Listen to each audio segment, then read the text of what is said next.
자, 안녕하셨죠? 자, 오늘 이제 육친론 12번째 그 활용편 시간인데요. 저번 시간에 이제 자식 판단의 요령의 첫 번째 시간으로서 이제 그 여자는 식상을, 남자는 관성을 이제 자식성으로 놓고 다자간의 관계에서 어떻게 이제 서로 대비해 가면서 어떤 영향력을 끼치느냐에 따라서 육친적인 해석을 가하는 방식으로 이제 그 자식의 판단 요령을 한번 해봤고요. 자, 오늘은 이제 자식 판단 요령 두 번째 시간으로서 이제 시주가 이제 자식의 기둥에 해당이 되는데, 이제 정확하게는 이제 시지가 그 자식 자리가 되겠죠. 그래서 시지를 중심으로 하는 해석 요령인데요. 이제 기초적인 것들을 여러분에게 알려드리는 시간을 갖도록 하겠습니다. 그리고 이제 그 외에 적절한 조후적인 조후, 그러니까 이제 따뜻하고 춥고 하는 그런 요소, 이런 것들도 좀 몇 가지 설명하면서 마치도록 하겠습니다. 자, 그럼 좀 판서를 한번 보실까요?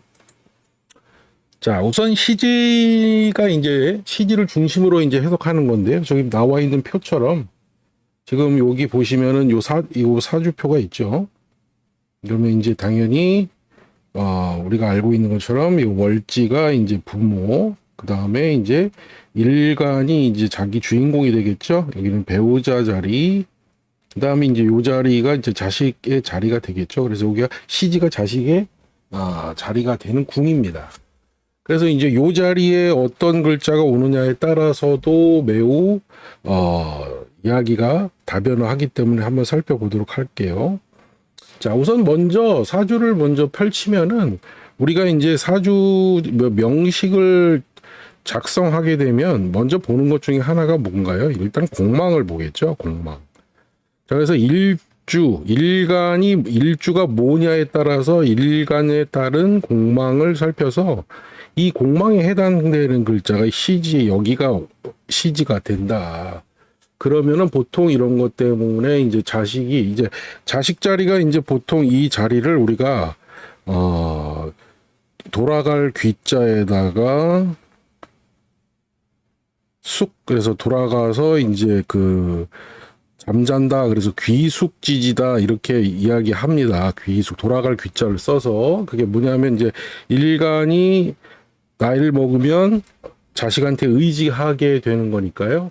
그래서 이제 귀숙지지다, 이렇게 해서 돌아가서 이제 쉬는 곳, 귀숙지지다, 이렇게 해서 이런 말을 많이 쓰거든요. 근데 이제 내가 돌아가서 잠잘 곳이 없다, 쉴 곳이 없다, 이런 얘기겠죠. 그렇게 되면 공망이 되니까 자식 덕을 보기 어렵다, 이렇게 하는 것이 일반적인 중론입니다. 그래서 자식 자리 시지가 공망이 되는 것은 굉장히 좋지 않게 보는 것이고, 또 이런 것이 이제 요 귀숙지지가 공망되는 것을 경우에는 이제 노년의 또 그 어떤 생활 환경, 그런 것이 환경이 약간 쓸쓸하고 의지할 곳이 없다, 이런 것들로 해석을 하기도 합니다. 그 다음에 우리가 이제 형충 뭐 이런 것들을 살펴보겠죠. 그래서 두 번째가 이제 형을 걸었다든가, 먼저 충이 됐다든가, 이런 것들의 요소에 의해서 뭐 예를 들어서 이 네 자리 전체로 봤을 때 형이나 충이나 이런 것도 인해서 자식 자리가 일종의 이제 충격을 받거나 파괴된 형상이 되겠죠. 그래서 형이 걸려 있거나 충이 되면은 속 썩는 일, 또는 자식과 이별을 하는 일, 그래서 또는 무자식이 되거나 다른 그런 여러 가지 요인들이 발생할 수 있습니다. 그리고 동시에 또 공망도 걸렸는데 형충까지 같이 동시에 걸려버리는 그런 경우도 있겠죠. 자, 그렇게 되면은 이제 진짜로 자식을 두기가 좀 어렵다, 이런 이야기를 하는 것이죠. 그러니까 이 자리에 무슨 글자가 오는 것과 관계없이 이런 공망과 형충의 이런 어떤 명식의 작성 시 이제 구성이 그렇게 돼버릴 수밖에 없다면 타고난 바가 그렇다는 겁니다. 자, 이렇게 되면 좋지 않겠죠. 이제 반대로 이게 천월귀인 같은 글자 있죠. 천월귀인 글자는 이런 것들이 여기에 만약에 자식 자리에 이제 천월귀인의 자리가 일간화로부터 천월귀인 자리가 놓인다, 이렇게 되면은 이것도 굉장히 유효합니다. 그래서 예를 들어서 이런 천월귀인이라는 하는 이런 신살에 해당되는 글자가 놓인다 그러면 효자거나 또는 자식이 잘 되거나 또는 자식이 아주 괜찮은 자식, 용모단정하고 성격도 좋고 뭐 하는 그러한 그런 것들이 이제 되겠죠. 그래서 이렇게 천을귀인이 놓이면 상당히 유효하다. 굉장히 부가적 혜택을 따른다. 이렇게 해석을 하게 됩니다. 자, 그다음에 이제 또 한 가지가 뭐냐면 이제 그 대체적으로는 배우자 자리하고 자식 자리가 서로 이렇게 잘 융합하는 것이 좋습니다. 그래서 대체적으로는 합하는 관계 이런 것들로 형성이 되면은 당연히 내 배우자와 내 자식이 서로 합해서 서로 이렇게 융합되어 있는 모양이 되니까 그러면서 여기 이제 천을귀인이 여기도 놓인다 그러면 되게 좋겠죠. 자, 이렇게 이제 합의되는 관계로 되면은 내가 좋은 배우자와 좋은 자식을 둘 수 있는 그런 관계가 될 수 있겠다. 이렇게 보시면 되겠습니다. 그 대체적으로는 이 조부 자리에서 부모 자리, 배우자 자리, 자식 자리. 그러니까 이게 선대, 자기 바로 직계, 윗대, 그다음에 본인, 자식으로 이어지는 이 4대의 관계죠. 이게 따지고 보면은. 그러니까 이제 대체적으로는 이런 것들이 형이나 충이나 서로 이렇게 심하게 파괴하는 형상으로 되지 않고 뭐 예를 들어서 뭐 이렇게도 합의되고 부모 자리와 조부 자리 그다음에 배우자도 뭐 부모하고 합의되고 그럼 자식 자리가 배우자 뭐 이런 식으로 합관계가 뭐 이게 다 합관계가 될 수는 없겠죠. 그러나 이런 식으로 서로 융합하는 관계 또는 윗대에서부터 아래로 기운이 잘 생해주는 관계로 이렇게 흘러내려온다. 이런 경우에도 역시 위치적인 효과로 인해서 이제 우리 선대, 부모, 그다음 자식 때까지의 어떤 기운이 굉장히 유려하다, 아주 부드럽고 아름답다 이렇게 표현을 할 수가 있겠죠. 그래서 이제 요런 구조가 될 때도 이 시지의 구성 요소에서 볼 때 자식 자리가 굉장히 좋다 이렇게 볼 때도 있습니다.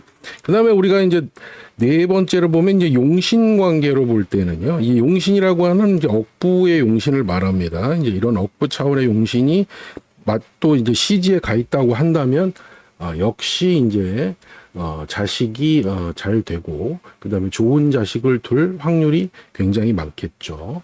자, 그다음에 이제 다섯 번째로 보게 되면은 예를 들어서 이제 남자 같은 경우에는 이제 정관성인 이 관성이 자식이 되기 때문에 이런 시 기둥에 뭘 밑에 이제 그 정관을 시지에 뒀다. 그런데 뭐 예를 들어서 이제 시간이 이럴 때 정인이다 뭐 이렇게 하면 관인상생의 기운이 이렇게 생긴 거죠. 관인상생.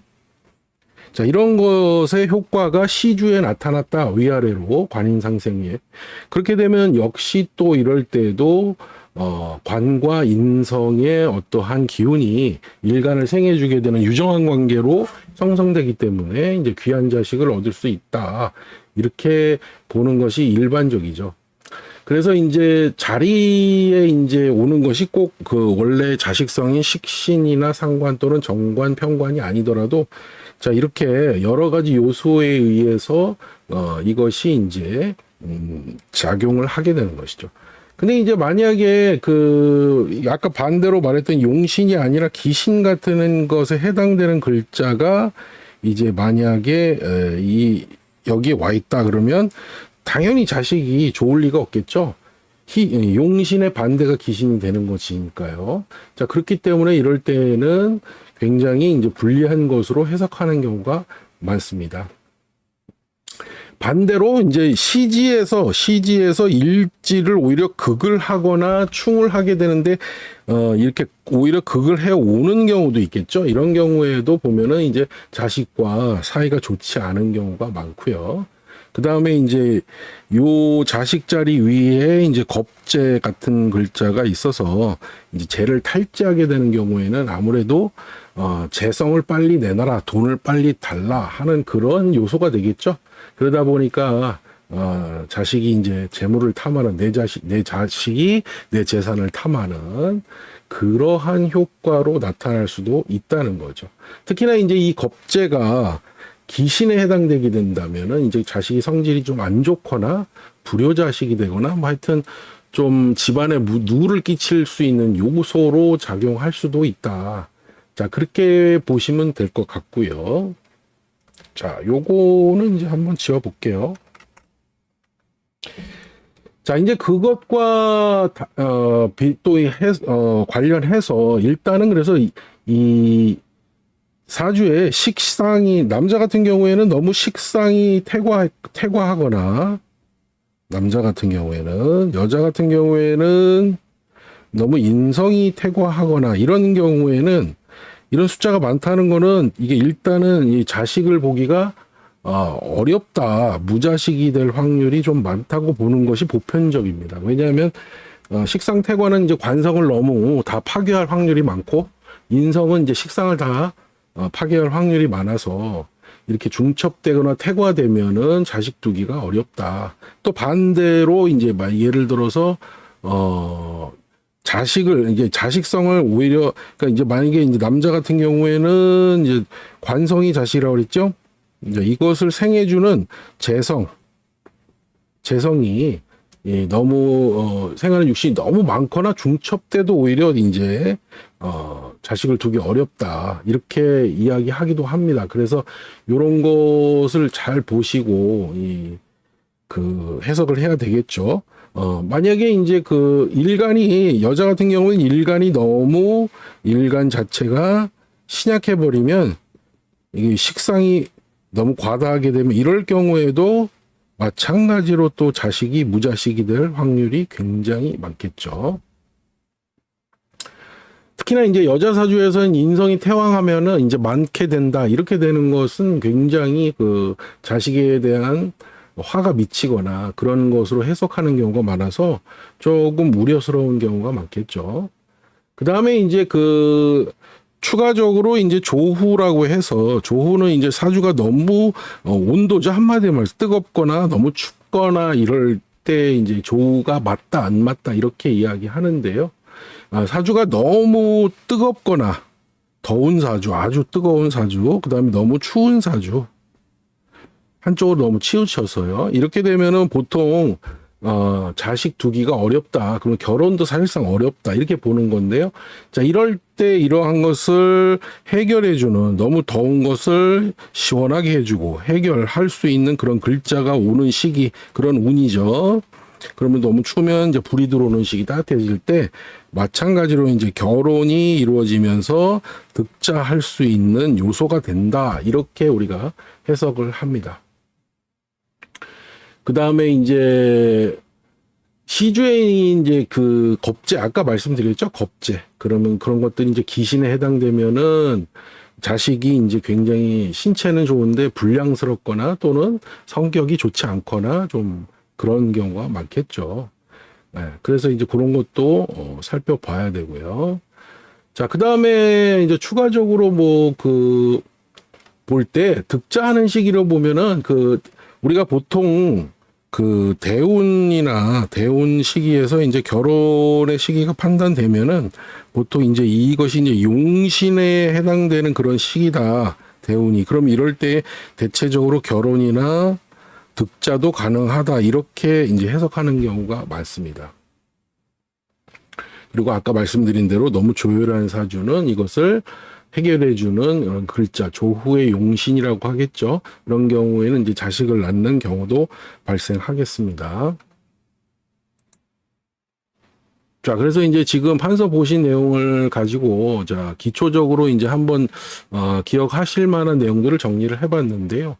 이제 이 외에도 이제 자식을 해석하는 여러 가지 이제 그 신살적인 요소나 이제 12운성 관계에 대한 그런 부분들이 꽤 많은데, 지금은 이제 기초 단계에서 육신의 활용편이기 때문에 요 정도로만 압축을 해서 전달을 해드렸습니다. 아무쪼록 이제 이거 가지고 이제 다 해석을 하기는 어렵지만 그래도 이제 기초적으로는 알고 계셔야 될 부분들이다 싶은 것들은 한번 짚어봤습니다. 그래서 이제 오늘까지 해서 육친론 활용 12번째 시간 이제 자식 판단의 요령은 이제 끝내고요. 다음 시간에 이제 다른 내용으로 또 한번 찾아뵙도록 하겠습니다. 자, 감사합니다. 벽광이었습니다.